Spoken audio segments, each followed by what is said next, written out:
La Mitidja est séparée de la mer par une ligne de collines, le Sahel.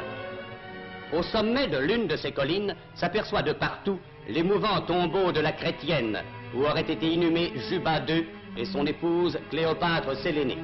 Vestige millénaire d'une époque glorieuse qui vit s'étendre sur le pays la grandeur de Rome et sa puissance.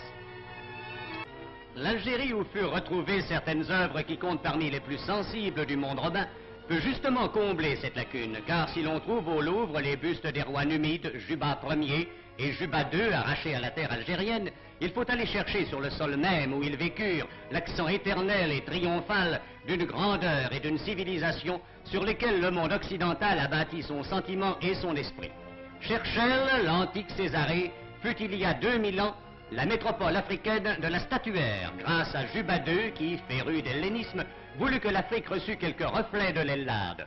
Ce fut une grande époque que celle qui vit affluer à Césarée des sculpteurs à la technique variée, des disciples de Phidias, de Praxitèle, qui surent, après leur maître, faire jaillir du marbre la vie étincelante des formes.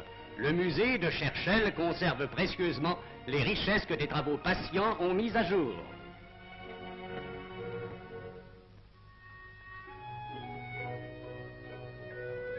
La mosaïque tient une grande place au musée archéologique de Cherchel. Certaines ont un effet hallucinant d'eau forte. L'œuvre exalte les divinités, surtout celles de la mer.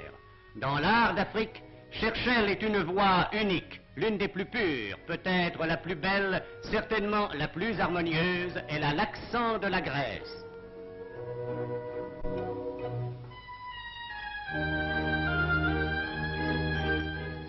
Le théâtre,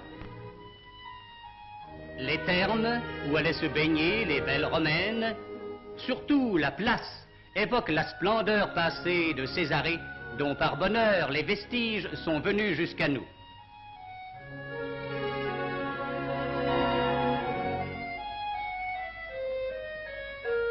Tipaza.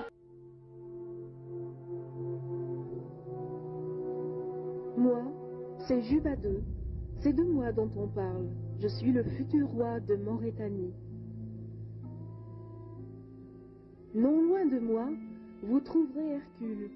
Son histoire m'a toujours passionné. Il est fort, n'est-ce pas?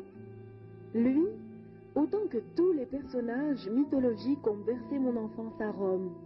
Ils ont nourri mon imaginaire et ma jeunesse. Ils sont présents dans toute cette statuaire que j'ai commandée plus tard, telle que cet Apollon, sculpté dans un noble marbre de ma terre natale. Il s'agit de la famille royale, la famille de Maurétanie, n'est-ce pas, Madame Rebahi? Alors, vous nous les présentez? Vous êtes la maîtresse de ce lieu. Allez-y. Le grand Manitou, donc Juba II, le fondateur de ce royaume. De ce royaume et de cette capitale où on se trouve dans le Absolument, absolument. Son fils Ptolémée.